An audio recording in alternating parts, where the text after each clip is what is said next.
Chapter 33. And Yaakov lifted his eyes, and looked, and saw Esau coming, and with him 400 men. And he divided the children among Leah, and Rachel, and the 2 female servants. And he put the female servants and their children in front, and Leah and her children behind, and Rachel and Joseph last. And he himself passed over before them, and bowed himself to the ground 7 times, until he came near to his brother. And Esau ran to meet him, and embraced him, and fell on his neck, and kissed him, and they wept. And he lifted his eyes, and saw the woman and children, and said, Who are these with you? And he said, The children with whom Elohim has favored your servant. Then the female servants came near, they and their children, and bowed themselves. And Leah also came near with her children, and they bowed themselves. And Joseph and Rachel came near, and they bowed themselves. Then Esau said, What do you mean by all this company which I met? And he said, To find favor in the eyes of my master. But Esau said, I have enough, my brother. Let what you have remain yours. And Yaakov said, No, please, if I have now found favor in your eyes, then receive my present from my hand, because I have seen your face, like seeing the face of Elohim, and you were pleased with me. Please take my barakah that is brought to you, because Elohim has favored me, and because I have all. And he urged him, and he took it.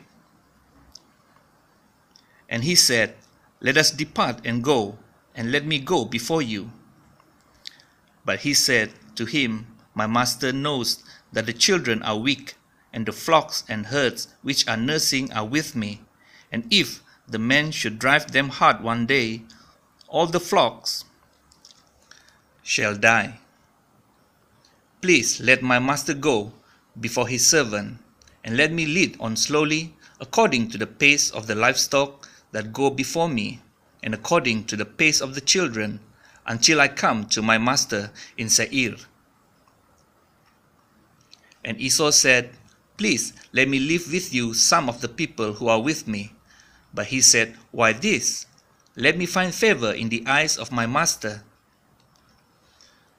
And Esau returned that day on his way to Seir. And Yaakov departed to Succoth, and built himself a house, and made booth for his livestock. That is why the name of the place is called Succoth. And Yaakov came safely to the city of Shechem, which is in the land of Canaan, when he came from Padam Aram, and he pitched his tent before the city. And he brought the portion of the field where he had pitched his tent from the children of Hamor, Shechem's father, for 100 kesitah. And he put up an altar there, and called it El Elohe Yisrael. Chapter 34.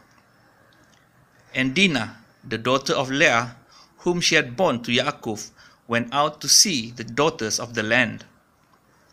And Shechem, son of Hamor, the Kewite, prince of the land, saw her, and took her, and lay with her, and humbled her. And his being clung to Dinah, the daughter of Yaakov, and he loved the girl, and spoke kindly to the girl. And Shechem spoke to his father Hamor, saying, Take this girl for me for a wife. And Yaakov heard that he had defiled Dinah his daughter. Now his sons were with his livestock in the field, so Yaakov kept silent until the camp. And Hamor, the father of Shechem, went out to Yaakov to speak with him, and the sons of Yaakov came in from the field when they heard it. And the men were grieved and very wroth.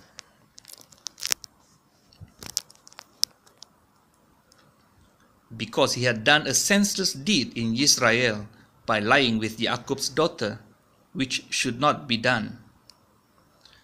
But Hamor spoke with them, saying, My son Shechem's being longs for your daughter.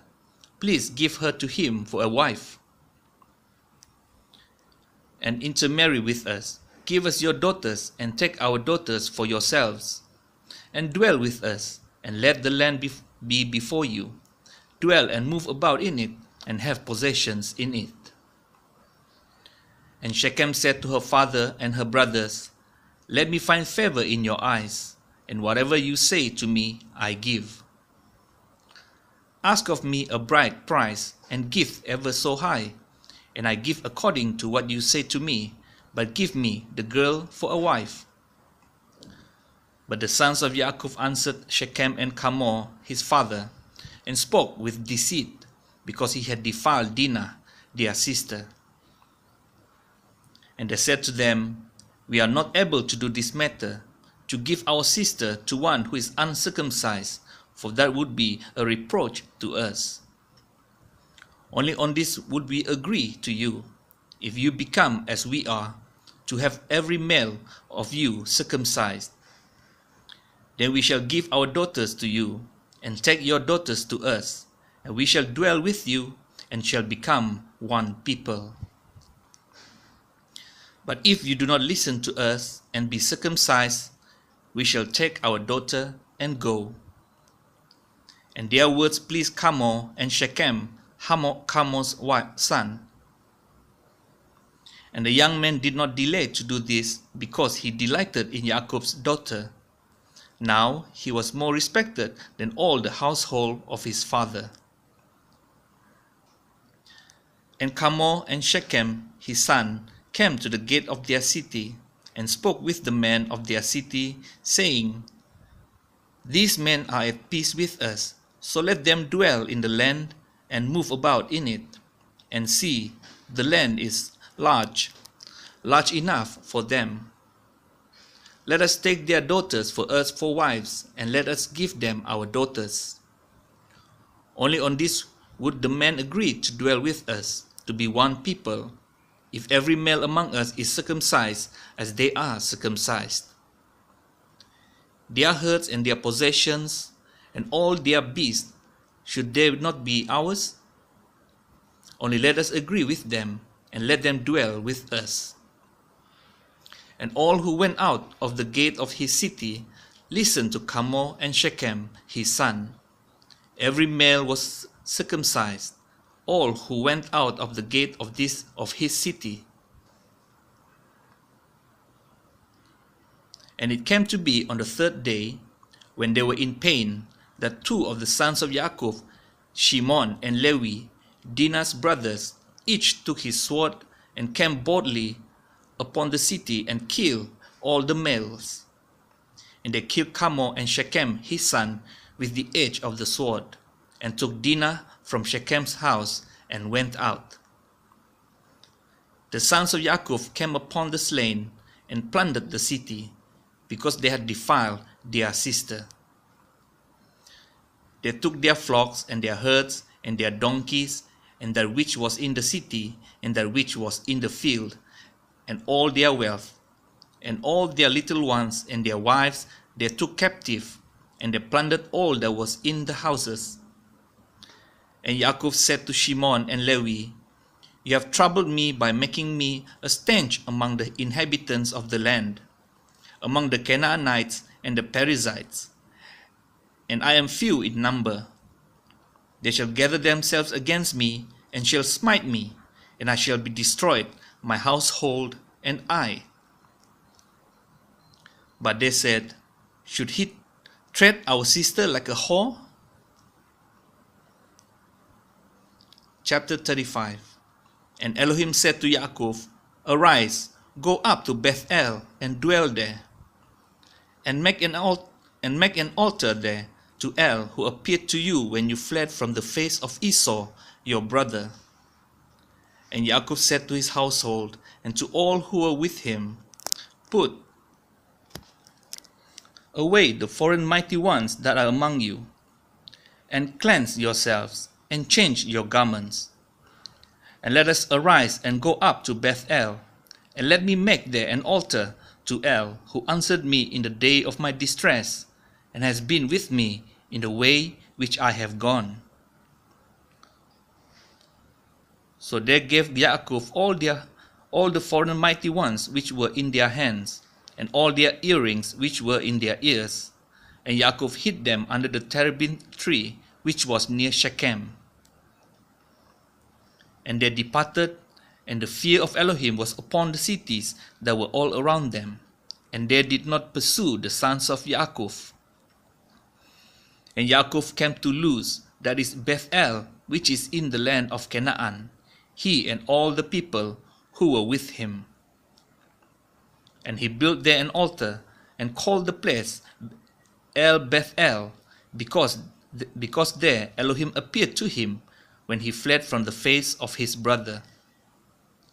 And Deborah, Rivka's nurse, died, and she was buried below Bethel, under the terebinth tree.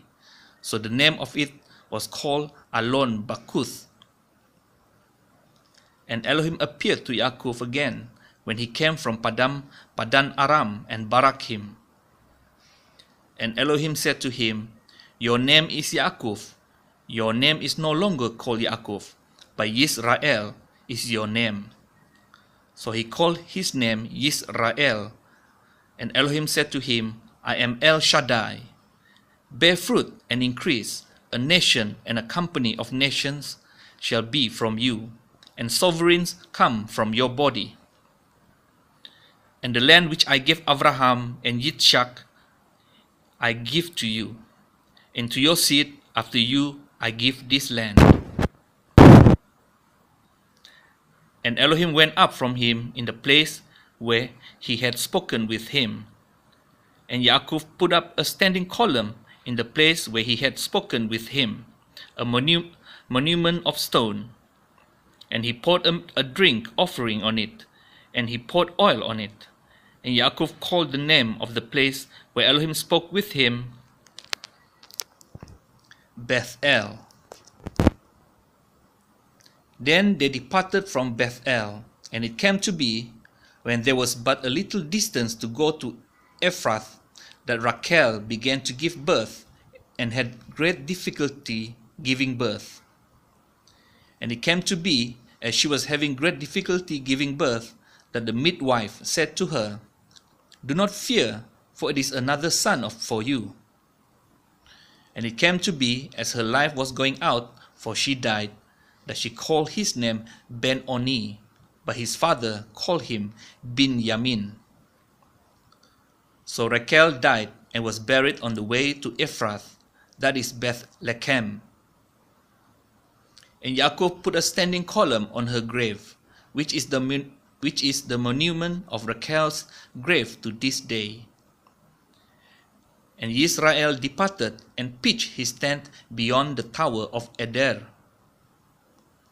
And it came to be, when Israel dwelt in that land, that Reuben went and lay with Bilhah, his father's concubine. And Israel heard about it. Now the sons of Yaakov were 12. The sons of Leah were Reuben, Yaakov's firstborn, and Shimon, and Levi, and Yehudah, and Issachar, and Zevulun. The sons of Rachel were Joseph and Binyamin. The sons of Bilhah, Rachel's female servant, were Dan and Naphtali. And the sons of Zilpah, Leah's female servant, were Gad and Asher. These were the sons of Yaakov who were born to him in Padan Aram. And Yaakov came to his father Yitzchak at Memre, or Kiriath Arba, that is Hebron, where Abraham and Yitzchak had dwelt. And the days of Yitzchak were 180 years. So Yitzchak breathed his last, and died, and was gathered to his people, aged and satisfied of days. And his sons Esau and Yaakov buried him.